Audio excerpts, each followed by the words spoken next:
number one. Don't cold call when you're dealing with a more expensive product. Why? Think of how many times you've bought something that's expensive. Your last car, your last house.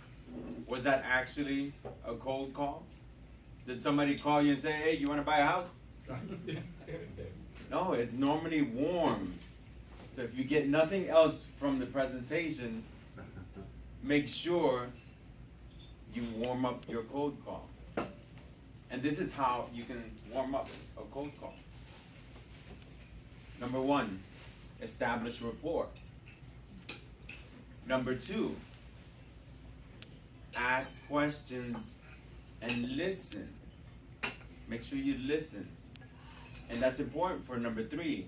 Number three is to actually offer something that you have that would be useful to the person. I will illustrate these 3 points with a short story. There was once Joe Homebuyer who was part of this club, a morning club, and he wanted to start looking for a house. Now, this is something that he spoke with his wife, and let's look for a house and see what's available. Naturally, when you're buying such a large or making such a large investment, you don't want to just call anyone. You want to have a relationship with someone that you trust. So this Joe Homebuyer met this person at the club called Kimmy, and they established rapport. Kimmy he already knew Kimmy. There was trust. There was a relationship there already. He knew how she was. She was a happy person, and he liked her personally. So the rapport was established there already. One thing, and she did mortgages, so that's great. The next thing was that, of course, he needs a realtor. So he called, or Kimmy referred Anita, realtor, to him. Anita, the first impression that he got from her, she was so warm and welcoming. Again, established great rapport with him and his family completely. Fabulous. As they were starting to look at houses, she asked thoughtful questions. What do you like about this house? What would you grade this house on a scale of 1 to 10? And as they looked at houses, they saw the number going up or down, and she was able to focus on things that were more important to the family. When the number got to 8, 8.5, 9, that's when her antennas came up and said, is this something that you want to put an offer in? Asking that question at a particular time when it's important. When they're saying, okay, this is a number 8 or number 9, is this something that you want to put an offer in? Because obviously the closer to 10, the more perfect that house is in particular.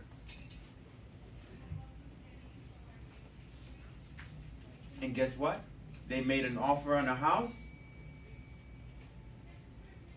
The buyer or the seller accepted. And all because from the very beginning, establishing rapport with the Joe Homebuyer, and also Kimmy and Anita having good rapport, asking valuable and thoughtful questions, and then approaching and offering something that was useful at the appropriate time after the questions were made. Again, 3 key things. Establish rapport. Make sure you ask questions and listen, and offer something that you have when the time is right. One final thought.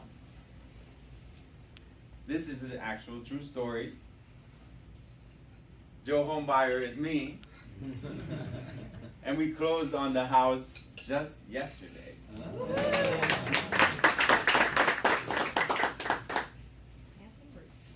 This concludes the first portion of the presentation, which is 3-4 minutes of presentation. The next part, I will ask my lovely assistant, Jeremy, to help me out with the role play. This is unrehearsed. Thank you, thank you. Please, a round of applause. The scenario is we're at a restaurant. I've invited him. Again, I'm a bigger ticket item. I'm not going to do a cold call on a bigger ticket item.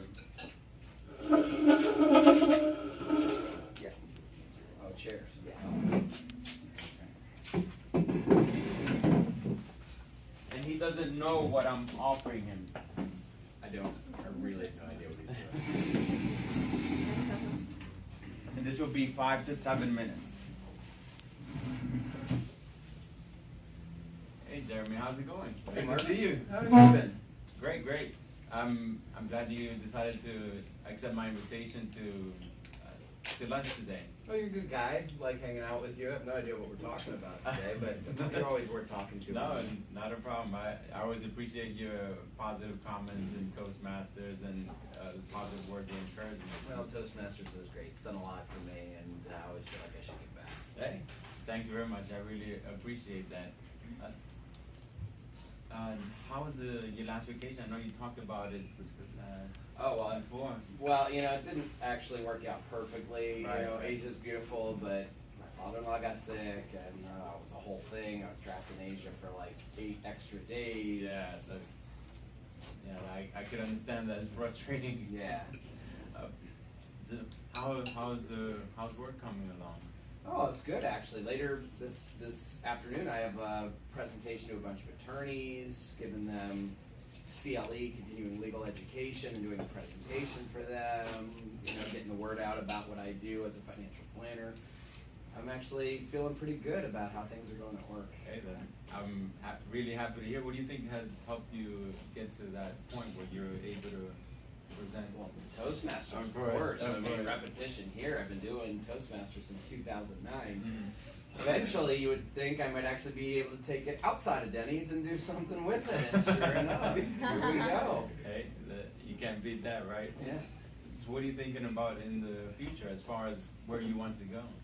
Well, eventually, I'd like to get to the point where I am more of a rainmaker. I've drawn in some of my own business for sure, but mostly from friends and referrals from friends. I'd like to get to the point where I'm networking in the community with advisors, with charities, and eventually drawing in my own business where supporting income and eventually probably buy in to the business. Oh, okay. Hey, that definitely sounds like a great plan. Do you have a way of getting there, you think? Do you have a plan to get there right now? An idea, I wouldn't say a plan per se. Oh, okay, I see. Would you care to share any thoughts on that? Or? Well, it's my family company, right? So Uh-huh. I plan on bothering my father until he lets me buy in. But also credentializing myself. He's got a partner who I'm not related to. He's gonna have his own opinions on it. I want to be valuable as well, which is why I'm doing these CLE lunch and learns, trying to develop my reputation in the community, bring in my own business. Hey, I think you're going in the right direction for sure. I mean, it seems like if you keep pursuing it, you're gonna get it for sure. Well, thank you. I hope you're right. There's no reason why. I mean, you're already starting to do the rainmaking already, right? So, Yes. Yeah. It's a matter of increasing the size of the pie, right? Right, and it's just like Toastmasters, it's about practice and doing it, right? I mean, just getting better and better, getting feedback and doing my best to move along and just get better at what I do. Oh, that's great to hear. Something that I know I've had issues with myself, or not necessarily issues, but something I need to practice on is maybe outside help with words of encouragement or giving you that extra oomph or holding you accountable for things. Have you ever seen that you might have a need for that, you think, or having that extra push sometimes? Yeah, definitely. It's always helpful to have someone giving you the encouragement, as well as maybe, as you pointed out, really holding you accountable for, you say you want to achieve something. Right. Where are we? What are we doing? What's the plan? How are you getting there? Right. Exactly. I completely agree with you. I know I've had it in my past, and that's actually something that I'm working towards helping others in the future, is actually professional coaching as well. So helping people get to where they want to be, holding people accountable, setting up a plan where I'm, let's say, whether, depending on the person, let's say within 1 year, where do you want to be within 1 year, and help you get to that place where you're actually there within that year, or very close to being there. Oh, that's cool. So that's what you're thinking is going to be your business going forward, is kind of coaching people? Yeah, that's really what I want to do in the future. I feel that there's good opportunity. I like to encourage people naturally. I do it for my kids, even though my kids don't necessarily listen to me all the time. But it's something that I really enjoy doing, is holding people accountable and then giving positive encouragement and then constructive feedback as well. Yeah, well, you're because, good at that. And having that outside perspective, because I know, looking at it from yourself, looking inside, it's like, oh, I really need to do this, but I've got all this other stuff I need to do. But if you have somebody outside that's saying, hey, Jeremy, did you get this done that you said you were going to get done? It's like, yeah, I guess I need to do it. Yeah. So that's something that I'm offering, I think, in the very near future, and if it's something that you're interested in, we can definitely talk about it more. Yeah, I'd love to hear more about it. Okay, great. Thank you very much, Jeremy. My pleasure, Marvin. Please give a round of applause again to Jeremy. Thank you.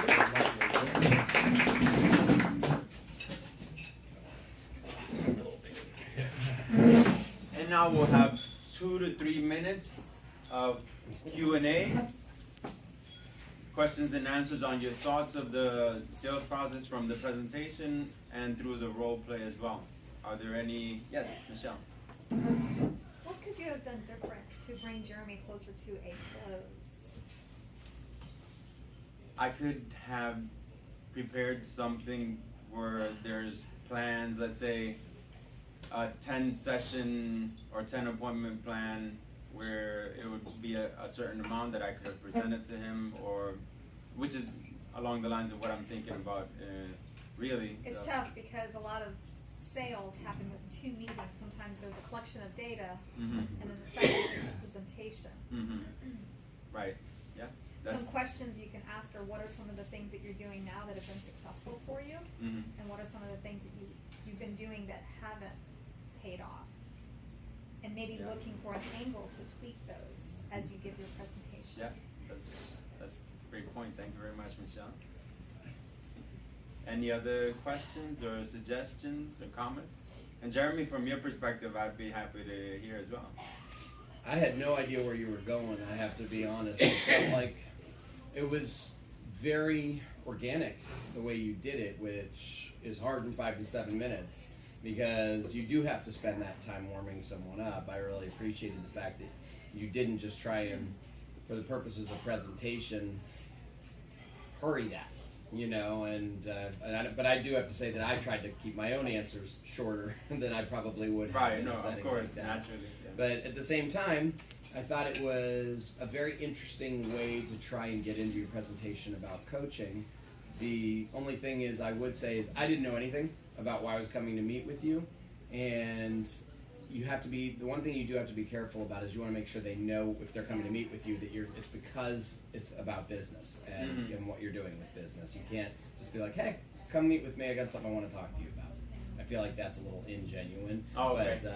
But that's just my opinion. No, but thank you for the suggestion. I appreciate that. Any other comments or questions, suggestions? Yes, Yvonne. So, Ding.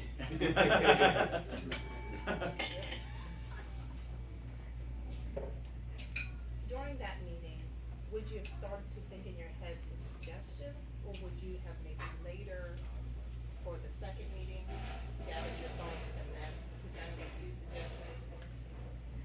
I think I would have, of course, given more time, provided some suggestions, just because I want to start giving as soon as possible. Not necessarily, I don't want to expect something immediately and not actually give. I want to give from the very beginning, even for somebody that's not going to be a client. I want to offer, I want to give, because I want to be seen as someone that is giving, and the value that I'm providing is more than the monetary value that they're giving me.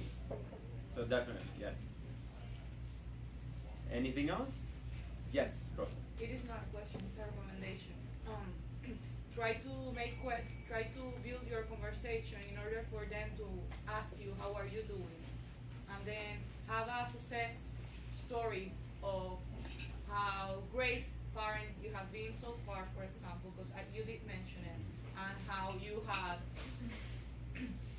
your kids accountable, but with an example on how successful they have become just because of your performance, and then that you can then try to switch that into the conversation of selling, and that's where, for example, that's where I found that that's my path in going into the professional field, because I have been so successful in my personal life doing that I think that will be great also now to, same as Jeremy was saying, as being a Rainmaker. man.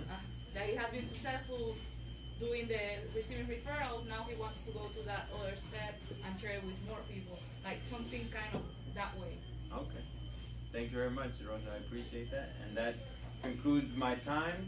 Thank you very much, everyone, for listening.